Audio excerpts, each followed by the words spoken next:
Mapagpalang hapon sa ating mga katol Cobra. Kay Kitol Cobra kina aking inaanak si Rosihal sana. Ito, ginagawa ko naman yung dalawa pang order nila na snake hook at pakikita ko kung paano natin ginagawa yung ating palibhasa kasi ito yung mga scrap lang na materials, papulot lang ako mga tira-tira ako materials, kaya huwag nyo paghahanapan ng talagang smooth siya, sobrang ganda. Ngayon, pakita ko kung paano ko ginagawa yung ang process kung paano ko ginagawa itong handle. Siyempre, dapat ito mas malaki kaysa dito sa pinaka snake hook mismo. Itong snake hook mismo, mas maliit kasi mahirap i-bend pag sobrang laki. Kaya ginagawa ko, maliit lang siya. Dinudugsong-dugsong ko na lang. Pero matibay ang dugsong dahil ito ay naka-full weld siya lahat. Pero hindi pa ito yung finish nito. Lilinisin pa yan at lalagyan pa natin ng mga sticker para mas maganda. Okay? Pakita ko lang sa inyo kung paano ko ginagawa ang ating ginagamit na materyales. Number 1, nagputol ako nung dulo ng snake hook. Tapos, binibend ko sa dito, pinapakpak na pag-inte para siya na bilog. Para siya mag-shape na ganito. Lumabas na siya ganito. Ito yung nasa dulo. Yan. Bibilog natin. Dapat medyo gagrind muna yung dulo para isumot siya medyo round. Tapos bibilog ka ng ganyan. Pupuk lang. Mano-mano lang. Pupuk lang. Tapos konting ipit ko sa gato. And then, pag siya na-shape ko na ng ganito, ito namang ating pangalawang kadugsong nito. Siyempre, mas malaki na konti. Diretso lang siya. Pero, ang isang materialis ito para dun sa handle ay itong stainless pipe, round stainless pipe na isinusuklot siya dito. Ito yun, nakasuklot. Ang suklot niya kung ano yung haba nito. Yan, medyo pa lang, marami. Kung ano yung haba ng handle na gusto mo, hanggang doon siya. Tapos siya, welded doon sa dulo. Welded din siya sa dulo para matibay. And then, dito sa kabilang dulo, naka-full weld din. Yan. Mapagit ko nga pala yung unang snake hook na binigay ko kay Konsehal sana. Siguro marami nang nahuli yun. Marami nang nailigtas na buhay yun. Sa kanilang pagre-rescue. Kaya willing ako na dagdagan yung kanilang request. Nag-request sila ng dalawa pa at ito, pakukuha ko kailan na pwedeng kunin. Panawagan sa kanila pag nayari na. Kunin na lang dito sa amin Santa Elena. Yan, sige. Update ko na lang po kayo mamaya pagka nasa finished product na tayo. Tapos nga pala, ako nga pala kung tawagin ako si Ronnie Fernandez, kung tawagin ako dito sa amin si Une Sakmal. Ito yung aking ginagawa. Ito yung aking shop. Ito yung aking gawa ng metal craft. At pagkatapos ko ng hapon at ako'y naglilibang-libang, ito yung meron ako ditong sound system. Yan ang aking mga speaker at saka ito yung aking video okay.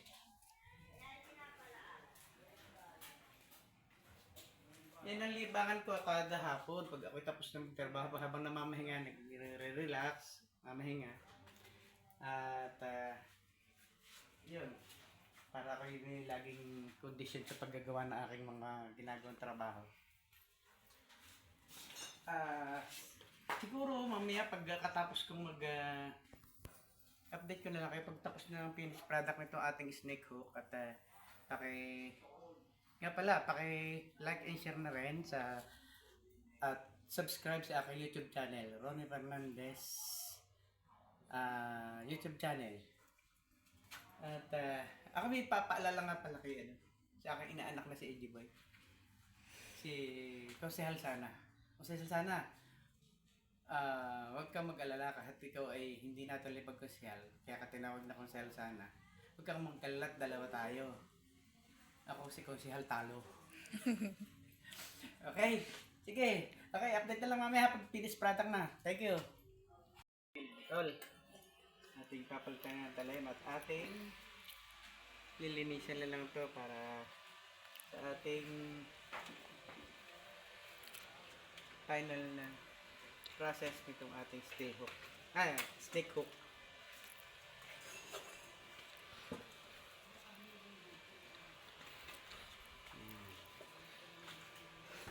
Dini. Kung mapapansin nyo, tapos na siya pareho, kaya lang maraming gas-gas. Kaya ating lilinisin.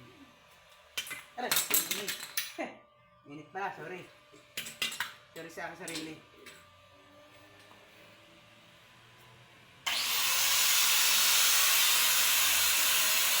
To make it smooth, dapat natin i-brush ko.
Siguraduhin natin komportable ang lang kamay. Hindi sila mahihiwa.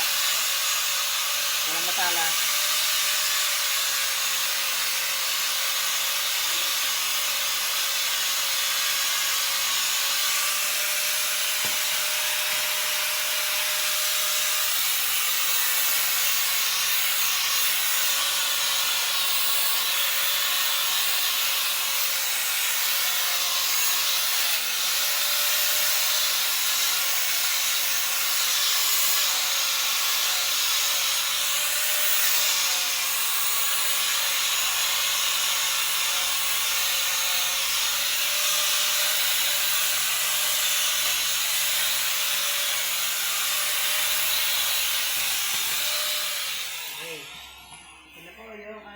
Finished product ng ating snake hook. Mga tol, kung may bala kayong kunin ito, anytime pwede kayong pumunta dito para makapagtingin-tingin din tayo ng mga ahas dito sa aming likod kasi maraming tambak dito.